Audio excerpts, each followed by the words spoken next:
Hello, ഇന്ന് നോക്കാൻ പോകുന്നത് ഈ വരുന്ന വിഷുക്കാലത്തെ ഏഷ്യാനെറ്റിലൂടെ ഒരുക്കാൻ പോകുന്ന ചിത്രങ്ങൾ ഏതൊക്കെയെന്നാണ്. വീഡിയോയ്ക്ക് മുൻപ് വീഡിയോ ലൈക്ക് ചെയ്യുക, ചാനൽ സബ്സ്ക്രൈബ് ചെയ്യുക. മാർച്ച് ഏപ്രിൽ മാസങ്ങളിൽ ധാരാളം ചിത്രങ്ങൾ അങ്ങോട്ട് OTT റിലീസ് ചെയ്യും. നമ്മുടെ ചാനൽ ഭാഗം പരിശോധിച്ചാൽ നിങ്ങൾക്ക് ആ വീഡിയോയ്ക്ക് കാണാൻ വേണ്ടി സാധിക്കും. അതൊക്കെ ഒന്ന് കാണുക. നേരെ ഇന്നത്തെ വീഡിയോയിലേക്ക് പോകാം.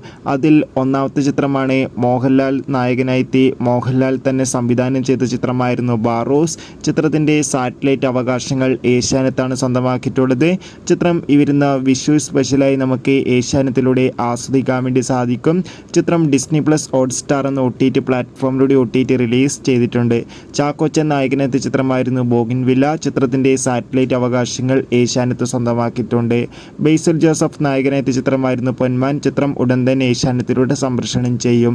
അല്ലു അർജുൻ നായകനെത്തിയ ചിത്രമായിരുന്നു പുഷ്പ 2. ചിത്രം ഈ വരുന്ന ഏപ്രിൽ 13-ാം തീയതി ഏഷ്യാനെറ്റിലൂടെ സംപ്രേഷണം ചെയ്യുന്നുണ്ട്. അർജുൻ അശോകൻ നായകനെത്തിയ ചിത്രമായിരുന്നു ആനന്ദ് ശ്രീബാല. ചിത്രം വിഷു പ്രീമിയറെ ഏഷ്യാനെറ്റിലൂടെ സംപ്രേഷണം ചെയ്യും. കാത്തിരിക്കാം.